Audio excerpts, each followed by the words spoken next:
Another day, another donut. And yes, I know I purposely did that. Hey everyone, Templar74 here with another video. And today's video is going to be this month's episode of Day in the Life podcast. And today we're going to talk about my adventures over this last week because I've had a couple of memorable ones. And yeah, I got basically the first one that I've got for you guys is just irony speaking. The second one is just what in the heck is wrong with people. But yeah, I digress. We'll talk about it. Let's move on.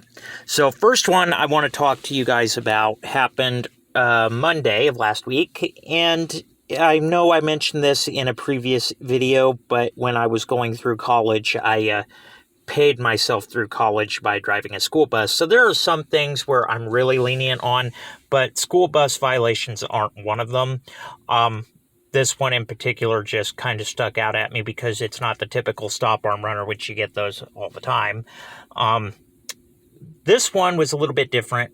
We have a district in our area that has an out-of-town route that takes kids to a behavior school. So these are troubled kids, kids that have problems, and I don't know how to phrase that without YouTube flagging the video, but it is what it is. Yeah, so I'm following this bus one day, and the bus wasn't doing anything wrong. I follow it, we get up to a stoplight, and I'm just sitting there, I'm getting ready to make a turn, and then I see something fall out of the next to back window.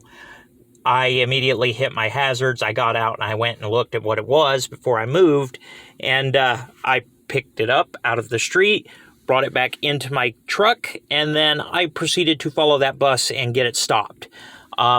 Driver had no idea what was going on. I walked up to the window. He's like, "What did I do wrong?" I was like, "Would you happen to have somebody back second window from the very back on your side?" And he's like, "Yeah."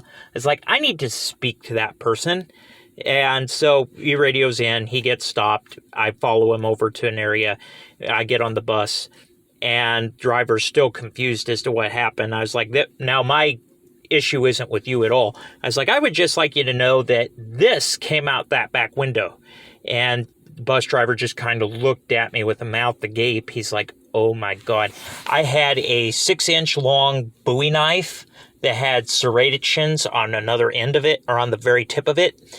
And this was a really nice knife, but yeah, it scared the crap out of the driver that one of the kids on the bus had dropped it out the window. And yeah, needless to say, that kid didn't go to school that day. He went with me, and Dad was not too happy that his prized hunting knife was gone and that his kid took it. So yeah, not the usual stop arm call. But yeah, school bus things are... You could write a book. I could write a book as a school bus driver and people would not believe it. Yeah, I could make a fortune, but nobody would ever believe it. It'd have to go in the fiction section. It's just mind-boggling the things that you could see doing that job. And then the other interesting story from last week. Now, this was like on a Thursday, and I've been working swings this last week, so I've been jumping back and forth between day shift and night shift. This time, I just happened to be on seconds. So this is right when the local Walmart's getting ready to close. And I come walking in, and I actually got dinner at the Walmart deli.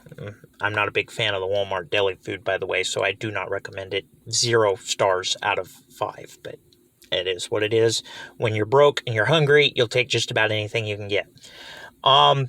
So yeah, I walk in, I get my food, I'm not thinking anything of it, and manager comes trying to flag me down as I'm getting ready to walk out the door, and I was like, "What's wrong?" She's like, "I need help out at the auto care center, the side of the lot." I was like, "Okay, what's going on?" And she's like, "I've got 2 groups of people that need to be told to leave." And she wouldn't elaborate. So I was like, "Okay."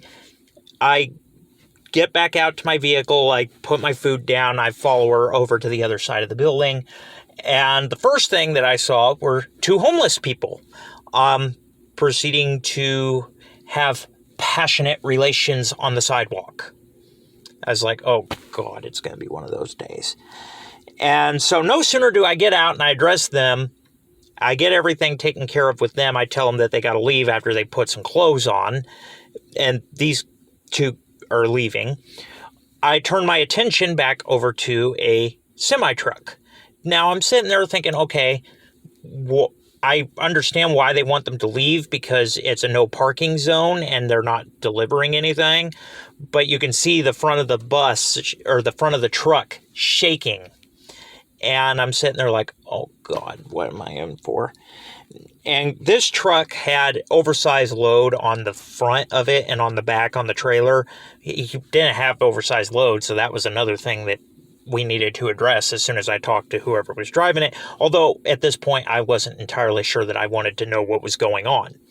Knock on the door about this time.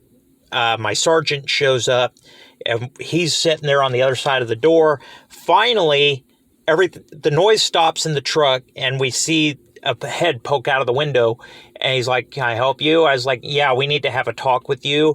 Walmart wants you to leave. And he's like, well, it's going to have to wait a second.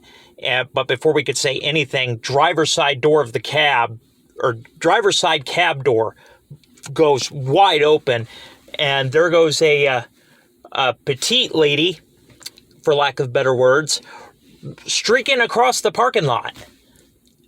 And so I looked at the sergeant, and he's like, I'll go deal with her, you deal with him. So he goes running after her, and eventually we get everything settled. The truck driver agrees to leave, all that good stuff. And then his co-pilot, I guess for lack of better words, rode with my sergeant because she got arrested for indecent exposure. And got her in the back of his car, and he looks at me and goes, well, I understand why they had the oversized load banner still on the truck now. I was like, oh my God. My sergeant has an even darker sense of humor than I do. But even I was like, nope. But yeah, anyway, another week, another day, another donut. It's interesting what you see on this job. Anyway, that's my episode for this week. Or this month, rather. And yeah, I'll talk to you all next time. Goodbye, everybody.